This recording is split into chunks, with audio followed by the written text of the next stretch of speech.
बहुत समय पहले की बात है। एक घने जंगल में कई जानवर साथ रहते थे। शेर, हिरण, लोमड़ी, बंदर और पक्षी सभी अपनी अपनी जिंदगी में खुश थे। लेकिन जंगल में एक समस्या थी। एक शिकारी। वह हर दिन किसी न किसी जानवर को जाल में फंसा लेता।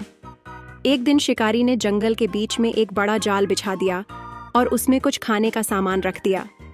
शिकार की तलाश में एक कबूतरों का झुंड वहां पहुंचा। जैसे ही उन्होंने खाना खाने की कोशिश की, वे सभी जाल में फंस गए। कबूतर डर गए और रोने लगे।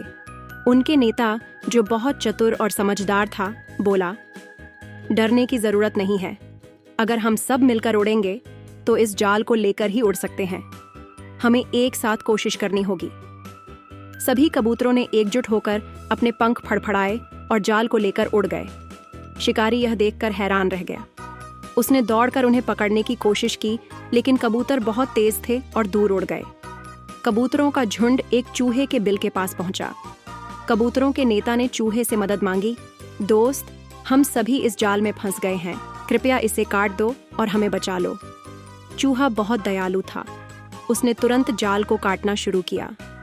थोड़ी देर में सभी कबूतर आजाद हो गए।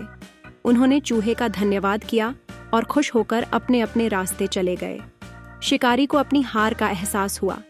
उसने सोचा, अगर जानवर और पक्षी एकजुट हो जाएं, तो मैं कभी सफल नहीं हो पाऊंगा। मुझे अब अपना काम छोड़ देना चाहिए।